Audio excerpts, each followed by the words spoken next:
Welcome back to beauty and fitness. आज का हमारा टॉपिक है nutrition and nutritional values. We are talking a lot about it. Calcium क्या होती है, मेटाबॉलिज्म क्या होती है। अभी ब्रेक से पहले हम बात कर रहे थे डॉक्टर लुबना से, who is a general physician. अभी हमें ज्वाइन किया है सबीन सिद्दीकी ने, who is a nutritionist at SIUT। अस्सलाम Sabeen, how are you? Fine, आप सुनाएं? ठीक ठाक अल्हम्दुलिल्लाह। अभी हम बात कर रहे थे कि आपकी जो डेली पोर्शंस होते हैं, ब्रेकफास्ट की हमने बात कर ली थी, अभी हम लंच के बारे में बात कर रहे थे कि आपको क्या इंकॉर्पोरेट करना चाहिए इन योर डेली डाइट। तो डॉक्टर लुबना, आप पहले ये कंटिन्यू कर लें, कंप्लीट कर लें कि हमें लंच के लिए और डिनर के लिए हमें क्या क्या इंकॉर्पोरेट करना चाहिए हमारी मील में, carbohydrates and fats and dairy and all of those things. जैसे मैं कह रही थी पहले, बिल्कुल रिफ्रेश हो गया आपकी जो फूड पिरामिड हुआ करता था when you were kids. So let's talk about lunch. आप कह रही थी कि हमें वेजिटेबल्स ज़्यादा लेने चाहिए।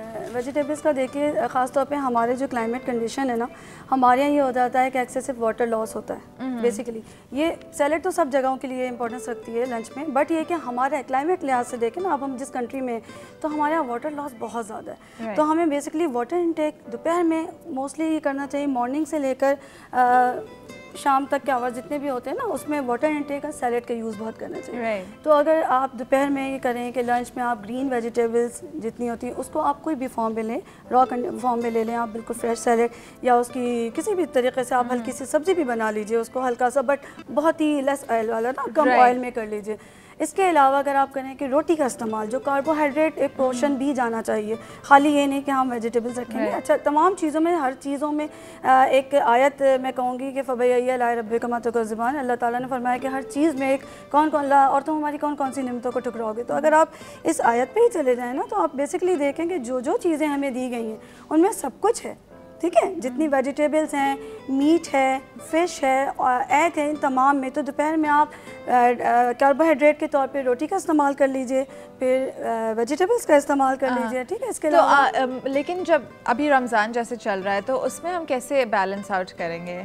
रमज़ान में आप ये कर सकते हैं ना कि मॉर्निंग में आपने एक पोर्शन उसका जो था, थोड़ा सा पोर्शन सुबह ले लिया, और उसके बाद अगर गैप आ जाता है तो आप अफ्तारी के बाद, जो अफ्तारी के टाइमिंग्स होते हैं, बजाय इसके कि हम ऑयली चीज़ें जो लेते हैं उसके बजाय अगर हम अपनी एक फ्रेश सैलेड खा लें, आप ये देखेंगे ना, एनर्जी तो उससे भी आती है कि आप फ्रेश जूस लीजिए, शरबत के बजाय वो वाले फ्रेश जूस लीजिए, जो ओरिजिनल फल आ रहे हैं आपको, सीजनल फ्रूट्स जो हैं वो लीजिए। उसके अलावा वेजिटेबल्स लीजिए, और चीज़ें भी खाइए आप। ठीक है ना, वो चिकन हो गया या मीट हो गया। इसके साथ Sabeen, what do you think, आपको क्या लगता है कि सहरी इफ्तारी में आपको कैसे बैलेंस आउट करना चाहिए? व्हाट शुड यू हैव सुबह में? थिंग इज दैट कि आप प्रॉपर मील्स जो है ना, जैसे आप लंच ले रहे हो तो उसको आप ब्रेकफास्ट और सहरी, यानी ब्रेकफास्ट है, लंच है, इन दोनों को कंबाइन करके आप सहरी ले रहे होते हो। सही है, but lunch should be skipped in 2 portion, यानी डिवाइडेड इनटू 2 पोर्शन। सही है, इट्स लाइक कि आपने रोटी भी खानी है, सही है, you have to take sort of yogurt with that. सही है, जो करी वगैरह है आपने वो भी लेनी है साथ में। सही है, ये आपका सहरी का पोर्शन हो गया। सही है, उसके बाद जब आप इफ्तारी पे आते हो, तो इफ्तारी में जो है आपने, you have a glass of juice plus खजूर, बस उसके बाद जो है आपके जो पकोड़े, समोसे एंड ऑल दैट, वो सारी जो चीज़ें होती हैं, यू कैन हैव इट 1 और 2, बट उसके बाद व्हाट आई वुड प्रेफर कि आप उसके बाद अपना मील ले लो, बजाय इसके कि आप पूरा वो इन सब चीज़ों से फिल इन कर लो। उसके बाद फिर आप लंबे लेटे हुए होते हो, ओह माय गॉड अब क्या किया जाए। तो आप अपना वो मील ले लो। सही है, उसके बाद फिर अपनी मगरिब की जो नमाज़ है आपने वो पढ़ ली, उसके बाद फिर आप थोड़ा सा ना रिलैक्स हो जाते हो। सही है, go for your Isha prayers as well. सही है, फिर जो आपकी जो इफ्तारी है, छोला चाट होगी, वो सब चीज़ें, वो फिर आप लेटर ऑन ले लो। सही है, तो उससे ये होगा कि आपको इतना ज़्यादा वो नहीं होगा, हैवीनेस फील नहीं होगी। That's very true. तो अभी हम थोड़ा सा मेटाबॉलिज्म के बारे में भी बात मैं करना चाह रही थी कि बच्चों के हवाले से, कि बच्चों के मेटाबॉलिज्म में और बड़ों के मेटाबॉलिज्म में फ़र्क होता है।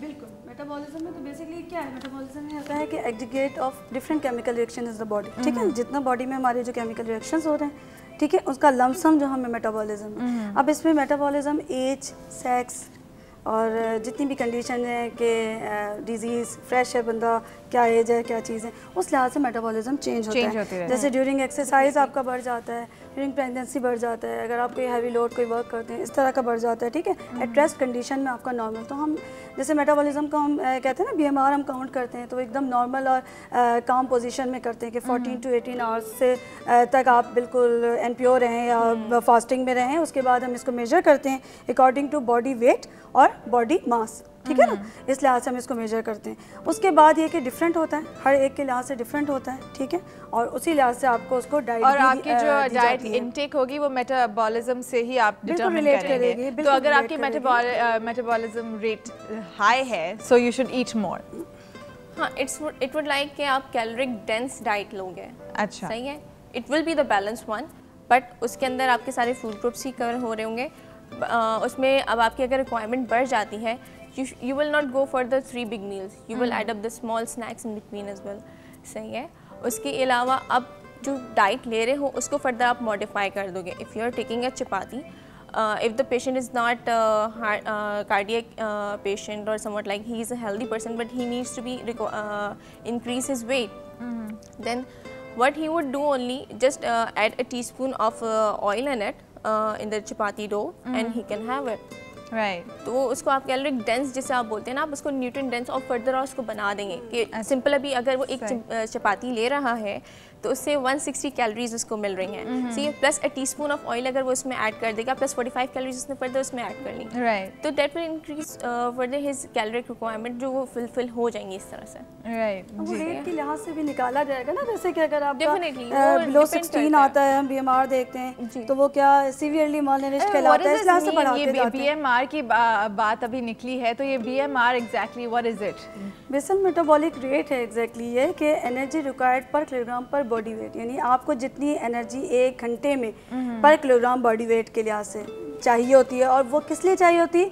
To perform respiration, circulatory function, ठीक है ना, और इसके अलावा जितना टेम्परेचर हमारा रेगुलेशन होता है, इन तमाम फंक्शंस को करने के लिए जो हमें बेसिक एनर्जी रिक्वायरमेंट होती है ना, वो हमें एज सेक्स वगैरह वो सारी चीज़ें भी उसमें इन्वॉल्व। अच्छा, तो ये बीएमआर हम कैलकुलेट करते कैसे, मतलब आम लोग कर सकते हैं और होनी कितनी चाहिए? इट इज फार्मूला, हेरिस्मेटिक फार्मूला, आप इंटरनेट पे चेक कर सकते हैं। मोबाइल में